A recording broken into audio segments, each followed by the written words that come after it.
Ano pa ang issue? Ang dami mong binabato na hindi totoo. Ano pa ba yung mga issue niya? Ah, PCSO. PCSO. Ikaw nagsabi yan, ha, girl? Miss Claire Castro.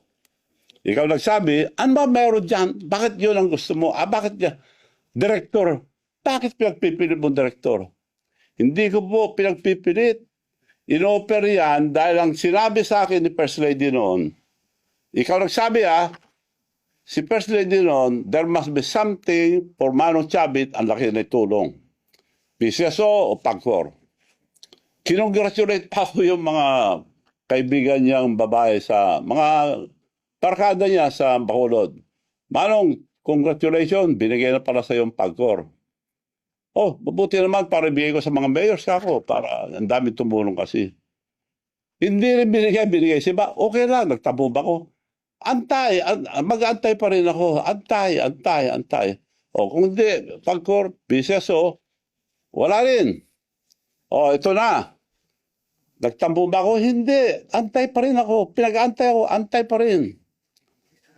Pumunta sa bahay ko si Melionaryong Robles. Chairman ngayon ng PCSO. Milyonaryo na raw, kaya tawag ko dyan, Melionaryong Robles. Pumunta sa bahay. O Manong, gusto kitang tulungan, ganito. Ibibigay ko sa iyo ang, magantay ka lang, antay. Oo, bibigay ko sa iyo ang Laguna at Batangas. So, salamat naman para maibigay ko sa mga mayors na tumulong. Nung ibibigay na, tapos na antayin mo lang na matapos ang kontrata, nung tapos na, kinausap ako. Kailangan kausapin mo sa taas. Bakit? May instruction sa taas na bibigay sa iba. So, sino? Yun daw, doktor niya at saka meron pa. Hindi ko nasasabihin yung iba. Sosyo sila. Nagantay ako, nagtampo ba ako? Antay pa rin ako. Antay lahat ang sinabi. 3 taon na ako pinag-antay. Antay Marcos na ako. Pinag-antay ako . So yun ang sagot ko sa PCSO. Wala akong interest, girl. Sa PCSO, director lang. Na sinasabi mo, interest. Anong pinag-interesan mo dyan? Sila nag-offer niya, director lang. Dahil yun ang bakante noon. Isa-isa, nag-appoint. Meron na naman na-appoint. Sabi ni Presidente mismo, baka naman malaking hindi, director na lang daw. Director, okay. Madali yan. Libo yan, dami yan. Sabi naman ni Secretary Lagdame, ako bahala. Director lang ng PCSO, ako bahala. Antay ka lang. Antay. Isa-isa, may na-appoint na director. Tawag na naman ako. May na-appoint na, wala naman. Akong bahala, Manong. Antay ka lang. May na-appoint na naman. Magkita kami, akong bahala. Magantay ka lang. Hanggang napuno. To cut the story short, napuno. Ayun. Hanggang ngayon, wala. So, wala silang isang salita. Kaya ikaw, girl, dapat isa lang ang salita nyo, huwag kayo magsinungaling. Dahil lahat ng sinasabi mo, puro kasinungalingan na panira lang sa akin. Kaya para kang, kung umasta ka, para kang attack dog. Alam mo na attack dog. Ulol na aso, pag nakaamoy ng pera, kumakagat. Parang ganun na ang tsura mo hindi ka na spokesperson ng Malacanang. So, umayos kayo dyan. Spokesperson supposed to be a professional, hindi attack dog. Bago kayo magsalita, i-check nyo muna kung totoo. Puro kasinungalingan yung panira nyo sa akin. Sasagutin ko sa isa. Kung babanatan nyo ako ng mga kasinungalingan, babanatan ko kayo ng doble. Hindi ko lang nadala yung papel dito. Sa susunod, papakita ko.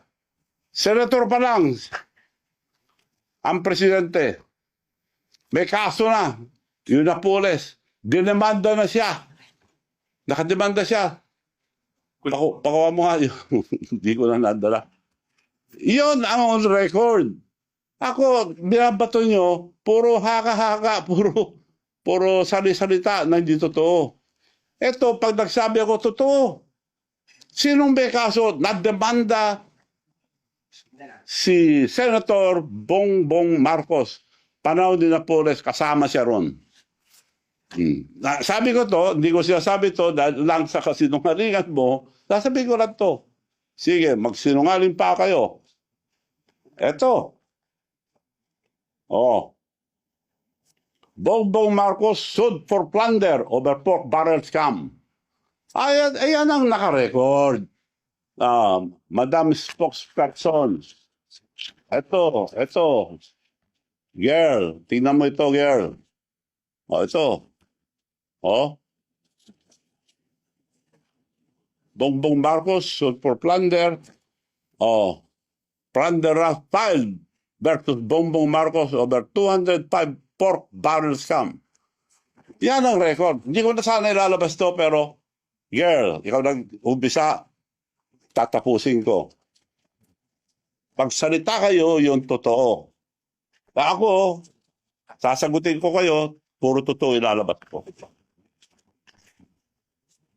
So, yun lang po ngayon.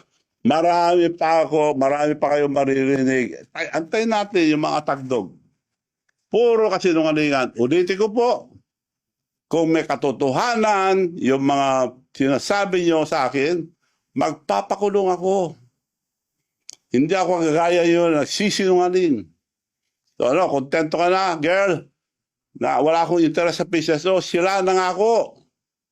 Pinag-antay-antay ako. 3 taon akong nag-antay. Now, you cannot blame me. Antay Marcos na ako, pinag-antay na ako. Silang gumawa sa akin eh. Gumastos ako. Tinulungan ko sila. Araw-araw kami lang lumalabas. Unang labas pa lang, Presidente, inisulto na ako sa Japan. Sinabi ko na yun, ulit-ulit. Binati lahat na nasa presidential table, pinalala pa yung anak niya, Sandro, Dad, Manu Chavez here.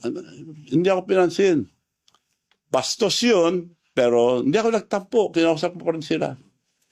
Nasaktan ako? Of course, nasaktan ako. Dahil tao lang ako, hindi ako plastic.